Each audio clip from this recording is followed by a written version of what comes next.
UAEയുടെ കിഴക്കൻ മേഖലകളിൽ വേനൽ മഴ ശക്തമായി തുടരുന്നു. നിലവിലെ അസ്ഥിര കാലാവസ്ഥ കണക്കിലെടുത്ത് പൊതുജനങ്ങൾക്ക് അതീവ ജാഗ്രതാ നിർദ്ദേശം നൽകിയിരിക്കുകയാണ് അധികൃതർ. കനത്ത മഴ, ശക്തമായ പൊടിക്കാറ്റ്, കടൽക്ഷോഭം എന്നിവയ്ക്ക് സാധ്യതയുണ്ടെന്നും അധികൃതരുടെ മുന്നറിയിപ്പുണ്ട്. ഇന്ന് വൈകുന്നേരത്തോടെ UAEയുടെ കിഴക്കൻ മേഖല ഉൾപ്പെടെയുള്ള പ്രദേശങ്ങളിലാണ് ശക്തമായ മഴ പെയ്തത്. ദേശീയ കാലാവസ്ഥാ നിരീക്ഷണ കേന്ദ്രത്തിന്റെ പ്രവചനപ്രകാരം നാളെ രാജ്യത്ത് പല ഭാഗങ്ങളിലും ലഘുവായതോ മിതമായതായ മഴയ്ക്ക് സാധ്യതയുണ്ട്. പ്രാദേശികമായി റവാഹ് എന്നറിയപ്പെടുന്ന ഈ കാലവർഷ പശ്ചാത്തലത്തിൽ വെള്ളിയാഴ്ച വരെ ആകാശം മേഘാവൃതമായിരിക്കുമെന്നും വാരാന്ത്യത്തോടെ താപനിലയിൽ നേരിയ കുറവുണ്ടാകുമെന്നും കാലാവസ്ഥാ കേന്ദ്രം വിലയിരുത്തുന്നുണ്ട്.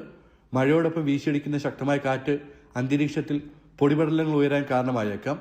ഇത് റോഡിലെ കാഴ്ചപരിധി കുറയ്ക്കുമെന്നതിനാൽ വാഹനം ഓടിക്കുന്നവർ അതീവ ജാഗ്രത പാലിക്കണമെന്ന് NCM മുന്നറിയിപ്പ് നൽകി. ഇതോടൊപ്പം വേഗപരിധി പാലിക്കുകയും സുരക്ഷാ നിർദ്ദേശങ്ങൾ കർശനമായി പിന്തുടരുകയും വേണം.